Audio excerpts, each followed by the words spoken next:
Shalom Bapak Ibu Saudara dalam berkat keluputan dari Allah. Marilah kita berdoa sebelum membaca dan merenungkan firman Tuhan.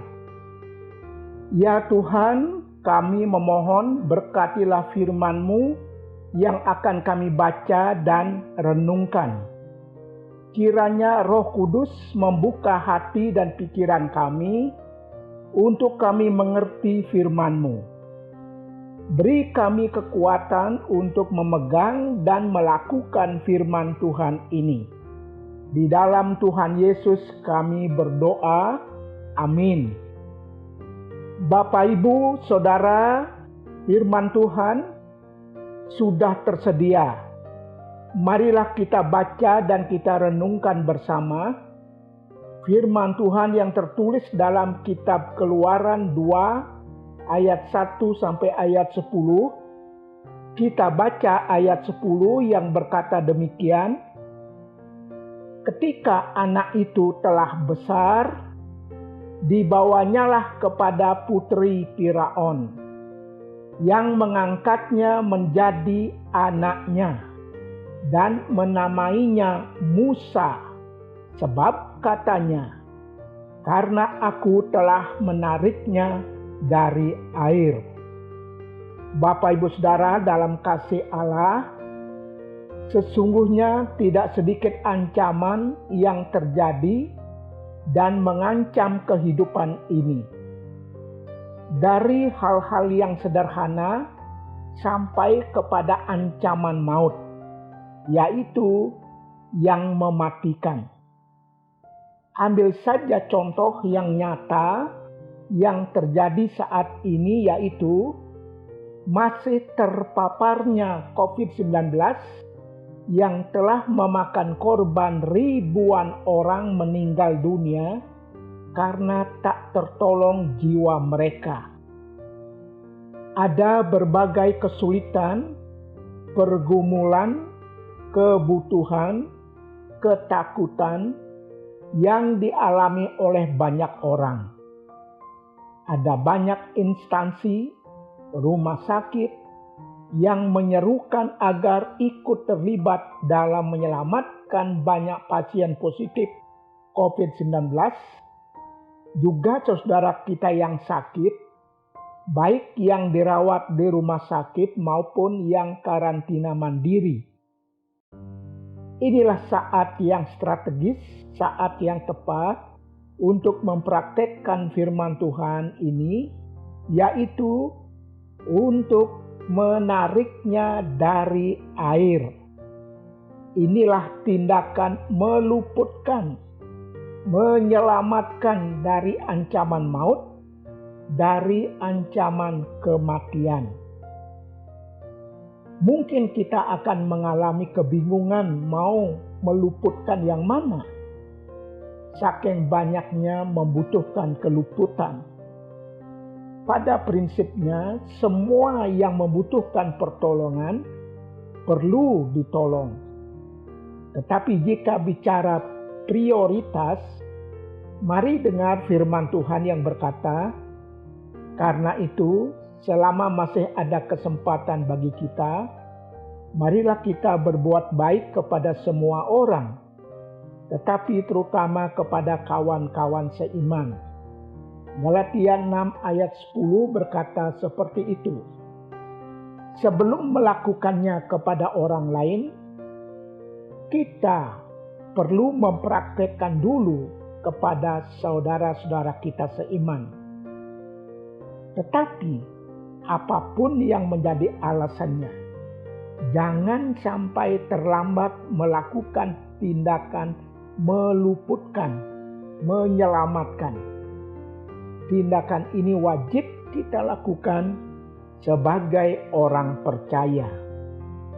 Bapak, Ibu, Saudara dalam kasih sayang Allah, bayi Musa terluput dari ancaman bencana yang mengerikan, yaitu pembantaian bayi laki-laki, karena Raja Mesir juga memerintahkan kepada bidan-bidan yang menolong perempuan Ibrani seorang bernama Sifra dan yang lain bernama Pua, katanya, "Apabila kamu menolong perempuan Ibrani pada waktu bersalin, kamu harus memperhatikan waktu anak itu lahir. Jika anak laki-laki, kamu harus membunuhnya. Tetapi jika anak perempuan, boleh ia hidup." Keluaran 1 ayat 15 dan 16 berkata seperti itu. Luar biasa ancaman bagi bayi Musa. Arti nama yang melekat pada diri Musa ialah karena aku telah menariknya dari air. Ancaman kematian dari Raja Firaun, ancaman kematian dari derasnya arus air sungai Nil, tidak terjadi kematian bagi bayi Musa. Ajaib bukan? Bapak Ibu Saudara di dalam kasih Allah, siapa yang melakukan karya ajaib atas bayi Musa? Mungkin ada yang berpendapat para bidan yang tidak mentaati perintah Raja Firaun. Benar seperti itu. Barangkali ada juga yang berpendapat putri Firaun menariknya dari sungai Nil dan mengangkatnya menjadi anaknya. Benar juga seperti itu. Di balik semua upaya secara manusia itu, firman Tuhan berkata, maka Allah berbuat baik kepada bidan-bidan itu. Dan karena bidan-bidan itu takut akan Allah. Keluaran 1 ayat 20a dan ayat 21a berkata seperti itu. Tentu kita boleh yakin pula tindakan Allah itu berlaku pula atas diri putri Firaun. Bapak Ibu Saudara, dalam kebaikan hati Allah, dunia ini, Indonesia, bahkan gereja-gereja, tidak sedikit sosok-sosok yang terancam oleh ketakutan karena wabah penyakit, bencana alam, kelaparan, kecelakaan, perampokan, narkoba, terorisme, pengangguran, dan seterusnya. Hanya kebaikan Allah yang menjamin adanya keluputan, adanya keselamatan, adanya kehidupan. Semua kita patut bersandar atas kebaikan hati Allah yang memberkati segala upaya kita. Bapak Ibu Saudara, dalam berkat keluputan Allah, jika kita hidup sampai saat ini, itu berarti kita terbilang sebagai yang terluput dari kebaikan Allah.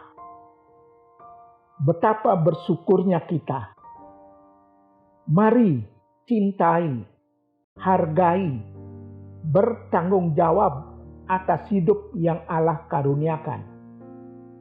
Mari bela dan ulurkan tangan kita bagi kaum lemah yang nyaris tak sanggup luput dari berbagai ancaman dunia ini.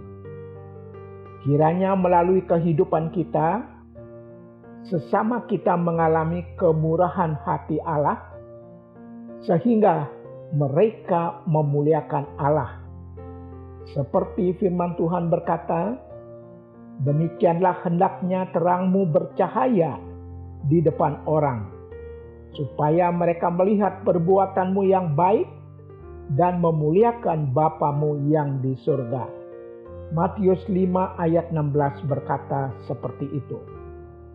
Bapak Ibu Saudara, dalam berkat kasih Allah, sudahkah kita hidup menjadi berkat bagi sesama yang membutuhkan keluputan dari Allah melalui karya-karya kita yang memuliakan Allah?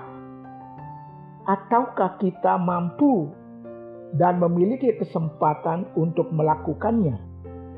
Tetapi kita menahan diri dan kita tidak bersedia membagikan kebaikan hati Allah kepada sesama kita yang membutuhkannya. Sesungguhnya kita adalah saluran yang dapat dipakai oleh Allah untuk menyalurkan kebaikan hati Allah melalui diri kita.